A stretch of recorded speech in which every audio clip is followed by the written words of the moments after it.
They take aim at another amateur side. Limpopo's and Penny home defenders in their crosshairs in the last 16 of the Nedbank Cup. Well, welcome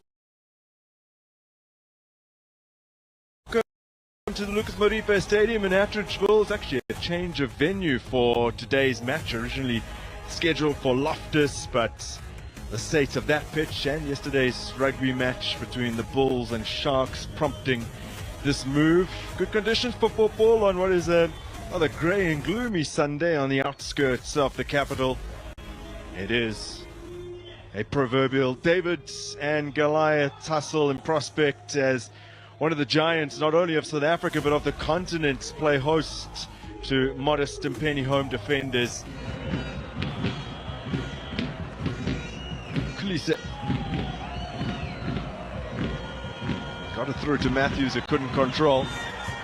Nicely cut out by Obas. Sets Kodisang on his way.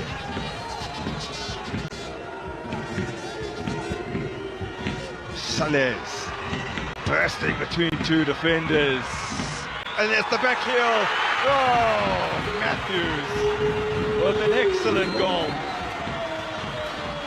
Well, not the first extravagant back heel style goal that's been scored in the Nedbank Cup this season. That was Tinan Zaimovic in the first round, but this one equally as good. To the applause of the coach, because that's what he wanted. A strong start, take control of the game.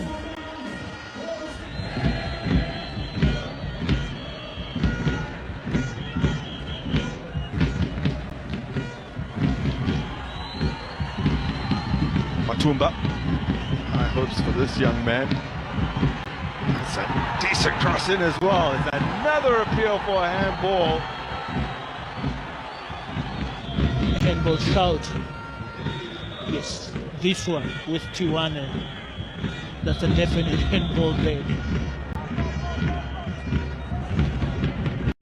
Kodisang. Matthews makes a little run, but with his give in, bends it in from a different direction. It's fallen kindly here and rifled home by Batusi Opas. Banishing memories of his dismissal in the first round with the goal that gives him a cushion in the last 60.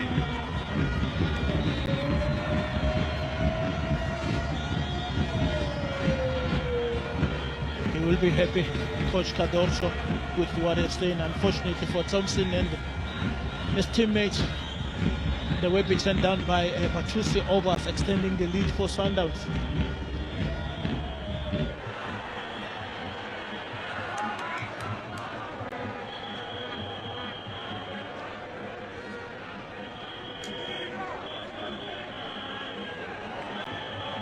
Living very dangerously at the moment. Oh! Kwasi. Well, he directed something towards goal. He was stretching for it. And Mamelodi Sundowns, that was all of their own making. Complacency creeping in the critical phases of the game. As we approached the halftime, you could see there was a lapse of concentration from both Onyango and Koza there, which nearly cost them a goal. What happened on Tuesday? Yes. Critical phases of the game. They conceded a goal to TS Galaxy just before the break, and they don't go on to recover from that.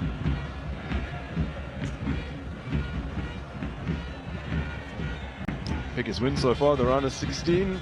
Kaizer Chiefs yesterday over Chippa United, biggest margin of victory, 3-0.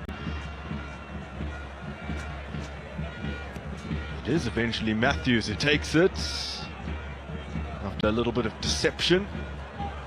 But home defenders coming away with it through Mulawutsi initially. Good skill. Now Munyadziwa, he goes down.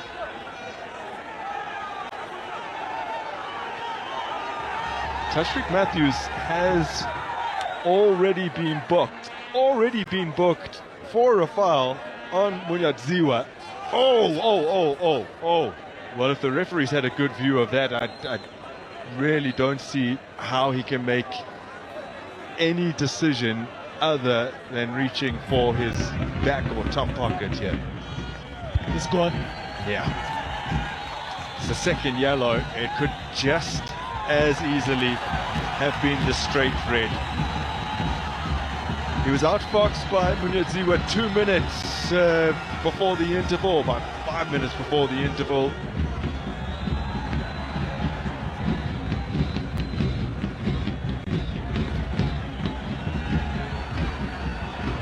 Now the visitors with an opportunity. They do have numbers forward. Plenty of men in the box. That was a good chance. Mohope can't control. Mohope there couldn't find the right touch that he was looking for. You could see his first touch, he wanted to put it forward. Now they do have an opportunity. Side netting. This time Boasi. They keep on knocking. Clever ball played over the top. Look at Cupido there. Very strong on the challenge. His presence was enough to put Boasi off target, as you could see that he was just waiting for that moment just to make that crucial intervention. Taking shots. Got a lovely ball in. Oh! Well, the flag had been raised, but it looked like for a second time in the match, the woodwork was to deny Benham defenders. That wouldn't have counted had it gone in. It's nicely worked. Critical faces. You could see the Nemutendane there trying to pin it, inviting as it stands. As for an offside, I don't think he was offside, because by the time He wasn't, but, yes. But the man following up and hitting the correctly was so. offside. Yes. Well, that was the last moment of the game. The final whistle has blown. Mamelodi Sundowns are through to the quarterfinals. Had to toil in the second half after looking comfortable, fairly comfortable in the opening period, scoring 2 goals.